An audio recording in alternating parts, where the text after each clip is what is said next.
قرآني نبض حياتي، قرآني طهر ذاتي، قرآني عصمة أمري، قرآني طوق نجاتي. قرآني نبض حياتي، قرآني طهر ذاتي، قرآني عصمة أمري، قرآني طوق نجاتي. شروع اس خدا کے نام سے جو ہم سب کا حامی و ناصر ہے۔ آپ سب کو الف لام میم پروگرام میں دوبارہ خوش آمدید کہتے ہیں۔ السلام علیکم ورحمۃ اللہ۔ جیسا کہ آپ جانتے ہیں، ہم نے اپنے آخری سبق میں میم ساکن کے احکام کے ریویژن کی تھی، اس کی مشقیں حل کی تھی اور اس کو پریکٹیکل عملی کر کے سیکھا تھا۔ اس میں ہم نے بتایا کہ میم ساکن کے بعد جو حروف آتے ہیں وہ تین حالتوں سے خارج نہیں ہوتے۔ وہ تین حالتیں کون سی ہیں؟ یا وہ ادغام ہوگا، یا اخفا ہوگا، یا اظہار ہوگا۔ پھر ہم نے یہ بتایا کہ ادغام کیا ہوتا ہے، کس طرح ہوتا ہے، اس کا معیار کیا ہے، اخفا کیا ہے اور اظہار کیا ہے۔ اس کو خلاصے کے طور پہ جیسا کہ آپ دیکھ سکتے ہیں، بہت ہی خلاصہ کر کے اس کو شارٹ کٹ کر کے آپ کے سامنے بیان کیا جا رہا ہے کہ میم ساکن ہوگا اور اس کے بعد میم حرکت کے ساتھ اگر آ جائے تو پہلا میم دوسرے میم میں ادغام ہو جائے گا۔ یہ پہلا قاعدہ تھا ادغام کا، اور اس کی مثال ہم نے دی مثال کے طور پر انکم منا۔ انکم کے اندر میم جو ہے وہ ساکن ہے، انکم، اگلا منا جو ہے وہ حرکت والا ہے، تو انکم منا اس طرح تلفظ ہوگا۔ اس میں کیا ہوتا ہے کہ دوسرے میم کے اوپر شدہ آ جاتا ہے اور غنہ کی صفت کو ادا کیا جاتا ہے۔ دوسرا کون سا جو قاعدہ ہے میم ساکن کے احکام میں، وہ تھا اخفا کا۔ اس میں بھی میم ساکن ہے، کیونکہ میم ساکن کی بات ہو رہی ہے۔ میم ساکن ہے مگر اس کے بعد بے آ جائے، تو جب میم ساکن کے بعد بے آ جائے گا تو میم ساکن اخفا ہو جائے گا، یعنی میم ساکن کو پوری طرح سے ادا نہیں کریں گے۔ اگر آپ کو یاد ہو کہ اخفا ہم نے کئی بار بیان کیا کہ اخفا کا مطلب ہے مخفی کرنا، چھپا لینا۔ تو اس میں کیا ہوتا ہے کہ زبان جو ہے وہ اپنے اگلے حرف کی طرف جاتی تھی، جو کہ نون ساکن کا اخفا تھا۔ اس میں بھی میم ساکن کے اخفا میں بھی یہ ہوتا ہے کہ ہم ہونٹوں کو قریب لے کے آتے ہیں، اتنا قریب لے کر آتے ہیں کہ تھوڑا سا ایسا نہ ہو کہ بالکل پورا جڑ جائے، تھوڑا فاصلہ ہو، اور وہ فاصلے کو بیان ہم نے کیا کہ ایک کاغذ، ایک صفحہ یا ایک پیج جتنا گیپ ہو، اتنا فاصلہ ہو۔ اس کی مثال تھی من بینہم، تو اس کو کیسے پڑھیں گے؟ من بینہم، دیکھ سکتے ہیں من بینہم، تھوڑا سا فاصلہ ہے تاکہ اس فاصلے سے جو ہے آواز آ سکے۔ آئیے ہم ابھی چلتے ہیں اور بریک کے بعد آپ کی خدمت میں پھر سے حاضر ہوں گے۔ قرآني نبض حياتي، قرآني طهر ذاتي، قرآني عصمة أمري، قرآني طوق نجاتي. فاقرؤوا ما تيسر من القرآن۔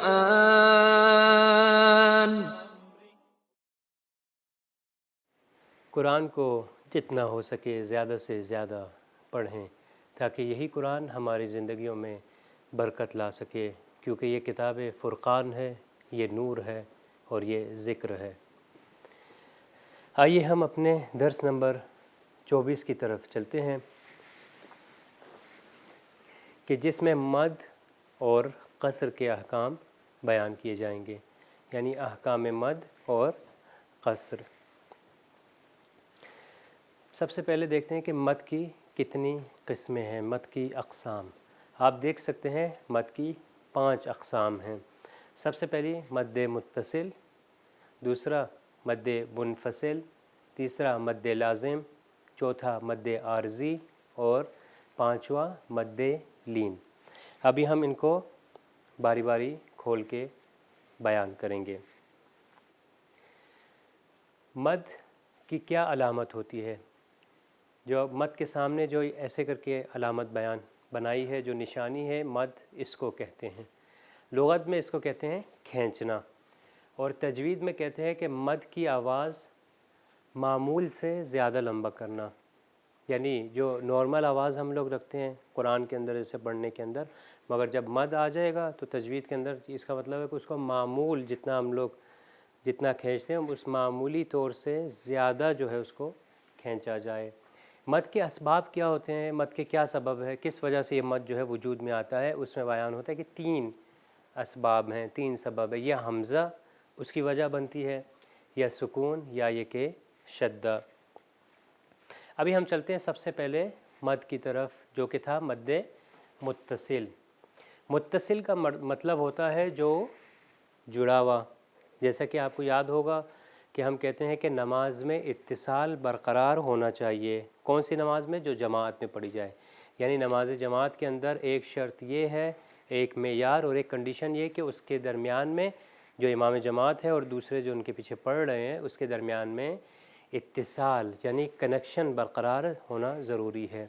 تو یہ مد متصل جو اس کے اندر موجود ہے، جس وقت تھوڑی لمبی آواز یعنی 2 حرکت حمزہ کے ساتھ آئے تو اس کو مد متصل کہتے ہیں۔ یہ مد متصل کو کتنا کھینچنا ہے، تجوید میں ہم لوگ یہ سیکھتے ہیں کہ اس کو 4 سے 5 حرکت تک کھینچا جائے گا۔ یہ 4 سے 5 حرکت تک جو کہا جاتا ہے، اس کو آسان سمجھنے کے لیے کہتے ہیں کہ ایک تلاوت اگر تیز کی جاتی ہے تو مثال کے طور پر اگر ایک فتحہ کو جیسے ب ت اگر اس کو 1 سیکنڈ لگتا ہے مثال کے طور پر، تو اس حساب سے یہ 4 یا 5 سیکنڈ تک کھینچا جائے گا، لمبا کیا جائے گا یہ مد۔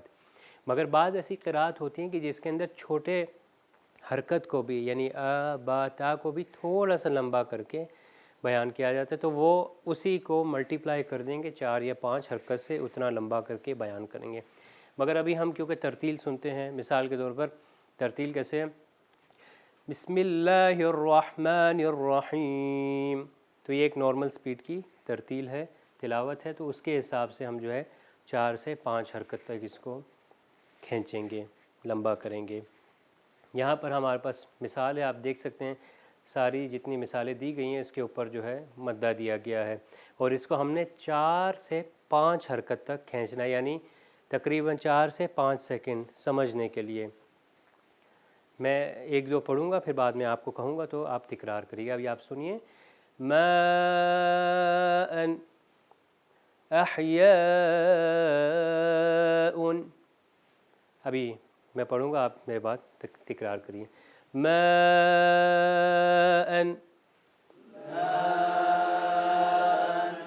احیاء،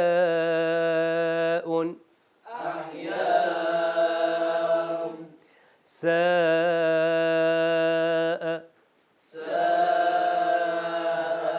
والسوء،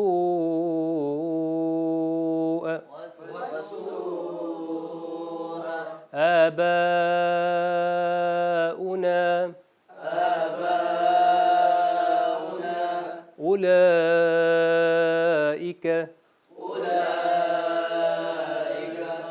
دعاءه،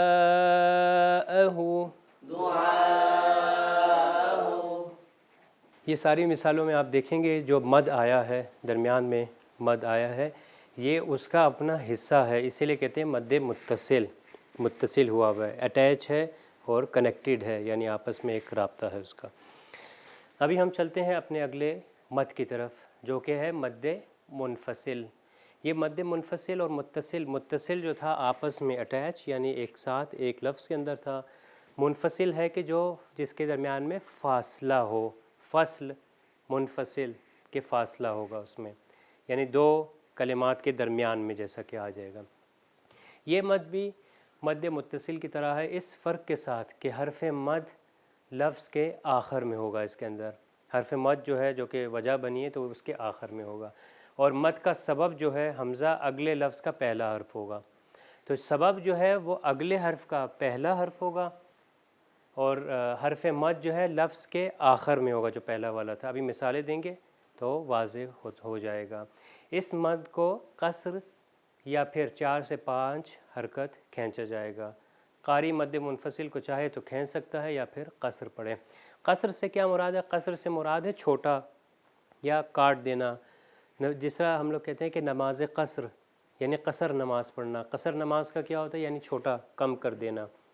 تو نماز جیسے نماز کی شرائط میں ہے کہ اگر اتنا سفر کریں گے تو 4 رکعت نماز جو ہے وہ قصر ہو جائے گی، یعنی آدھی ہو جائے گی، اس کو 2 رکعت پڑھیں گے۔ تو یہ بھی قصر ہے، یعنی قاری اگر چاہے تو اس کو 4 یا 5 حرکت تک کھینچ سکتا ہے، اگر نہ چاہے تو اس کو نارمل قصر کی طرح ہی پڑھ سکتا ہے۔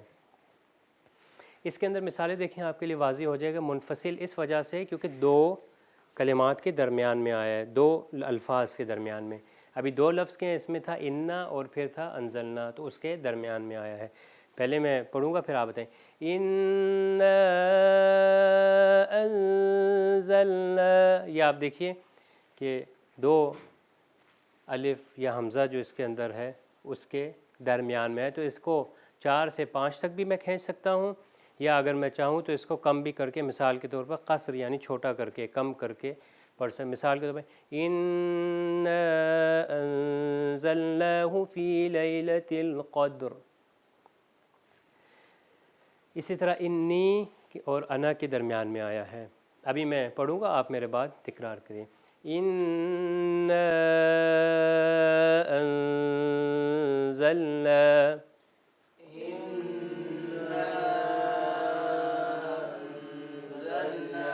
انی انا، ہاں اس کو انا پڑھیں گے، بہت خوب۔ آخر میں الف لکھا جاتا ہے مگر پڑھنے میں صرف انا پڑھا جاتا ہے۔ اتی امر اللہ، یا ابلیس، یا اس کو قصر کر کے پڑھا جائے، یا ابلیس بما اغویتنی فاسألوا اہل الذکر۔ ابھی ہم اپنے تیسرے کی طرف چلتے ہیں جو کہ مد لازم ہے۔ جس وقت بھی لمبی آواز یعنی 2 حرکت تک جو کھینچی جاتی ہے، اس کے بعد ساکن حرف موجود ہو جس کا ساکن ذاتی ہو، یعنی وہ ساکن جو خود اس لفظ میں پایا جاتا ہو، تو اس وقت یہ مد لازم آئے گا، پیش آئے گا۔ تو مد لازم کو 6 حرکت تک جو ہے نا لمبا کر کے پڑھنا ہے۔ مثال کے طور پر حروف مقطعات جو کہ 29 صورتوں میں شروع ہیں، ان میں سے بہت سے کے اوپر یہ موجود ہے۔ تو یہ ہوگا الف، الف کے اوپر نہیں ہے، یہاں پر غلط ہے، الف نہیں بلکہ صرف لام اور میم کے اوپر ہے۔ الف لام میم، الف لام میم، والدواب،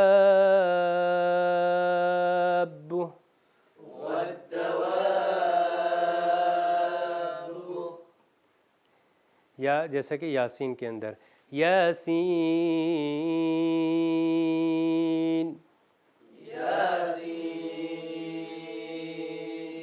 اگلا مد عارضی وہ سکون ہے جو وقف کے وقت بعض کلمات کے آخری حرف پر آتا ہے۔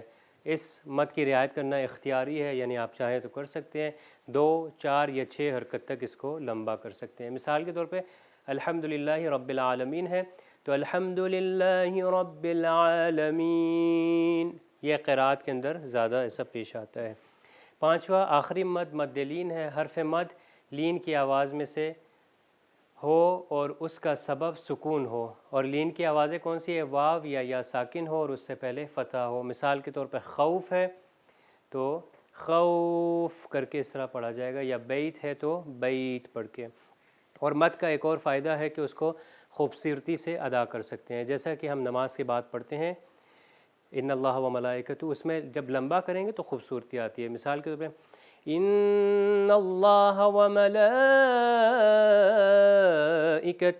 یصلون علی النبی، تو مد کو لمبا کر کے پڑھنے سے قرأت اور تلاوت کے اندر خوبصورتی آتی ہے۔ ہمارا آخری سیگمنٹ جیسا کہ ہمیشہ کی طرح رہا ہے کہ قرآن کی بعض آیات کو انتخاب کیا جاتا ہے اور اس کو پڑھا جاتا ہے۔ تو آج کے پروگرام میں ہمارے پاس قرآن کے پہلے 2 پیج موجود ہیں، سورہ حمد ہے اور پھر اس کے بعد سورہ بقرہ کا پہلا پیج ہے۔ تو سورہ حمد کے لیے میں اظہر علی آپ سے کہوں گا کہ اگر آپ اس کی تلاوت کریں۔ أعوذ بالله من الشيطان الرجيم. بسم الله الرحمن الرحيم. الحمد لله رب العالمين الرحمن الرحيم مالك يوم الدين إياك نعبد وإياك نستعين اهدنا الصراط اس المستقيم. آیت کو دوبارہ پڑھیے، مگر یہ ہا جو ہے وہ حلوے والا نہیں، تھوڑا سا نارمل ہا چشمی والا. اهدنا الصراط المستقيم صراط الذين أنعمت عليهم غير المغضوب عليهم ولا الضالين. صدق الله العلي العظيم. جی شکریہ. یہاں پر آپ کو کوئی مد نظر آ رہا ہے اس صورت کے اندر؟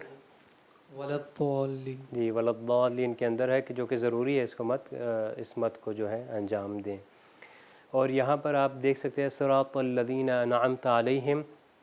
انعمت جو ہے یہ ظاہر یعنی اظہار ہے، نون اس کا اظہار ہوگا، انعمت علیہم. اور پہلی صورت سے لے کر اس میں بسم اللہ الرحمن الرحیم جو ہے سورہ حمد کے اندر پہلی صورت حساب ہوتی ہے، جبکہ دوسری صورتوں میں بسم اللہ الرحمن الرحیم جو ہے ایک آیت جو ہے کاؤنٹ نہیں ہوتی، مگر صرف سورہ فاتحہ جس کو ام الکتاب کہا جاتا ہے سورہ حمد کے اندر حساب ہوتی ہے. جی ہم ابھی اپنے اگلی آیات کی طرف چلتے ہیں جو کہ سورہ بقرہ کا پہلا پیج ہے. اس کی 4 آیات ہمارے پاس موجود ہیں، تو اس کے لیے میں چاہوں گا کہ مظفر آپ اس کی جو ہیں پیاری آواز میں آہستہ اچھی ترتیل میں اور سارے قاعدے قوانین جو ہم نے آج تک سیکھے ہیں ان کو عملی کر کے دکھائیں. أعوذ بالله من الشيطان الرجيم. بسم الله الرحمن الرحيم. ألف لام ميم. ذلك الكتاب لا ريب فيه هدى للمتقين الذين يؤمنون بالغيب ويقيمون الصلاة ومما رزقناهم ينفقون والذين يؤمنون بما أنزل إليك وما أنزل من قبلك وبالآخرة هم يوقنون. صدق اللہ العلی العظیم. جی ماشاءاللہ بہت ہی پیاری تلاوت کی آپ نے. اس میں آپ کو آج کے درس سے کون سا قاعدہ نظر آ رہا ہے؟ الف لام میم میں مد. الف لام میم میں مد ہے. بہت خوب. یہاں پر آپ دیکھ سکتے ہیں، ناظرین آپ بھی دیکھ سکتے ہیں کہ ذالک الکتاب لا ریب فیہ ھدی للمتقین. یہ لا ریبہ کے بعد اوپر جو ہے وہ 3 ڈاٹس یعنی 3 نقطے ہیں، پھر فیہ کے بعد بھی ہیں. تو اس کا یہ مطلب ہوتا ہے کہ ہم ایک کے اوپر رکیں اور ایک پہ نہ رکیں. بہت خوبصورت تلاوت کی. آئیے ہم پروردگار کی بارگاہ میں دعا کرتے ہیں اور اس پروگرام کا اختتام جو ہے خوبصورت سی صلوات کے ساتھ کریں گے. اللہم ارحمنا بالقرآن. پروردگار قرآن کے صدقے ہم سب پر رحم فرما. اس پروگرام کا اختتام ایک خوبصورت سی صلوات کے ساتھ. اللہم صل علی محمد وآل محمد. اللہم صل علی محمد وآل محمد. اللہ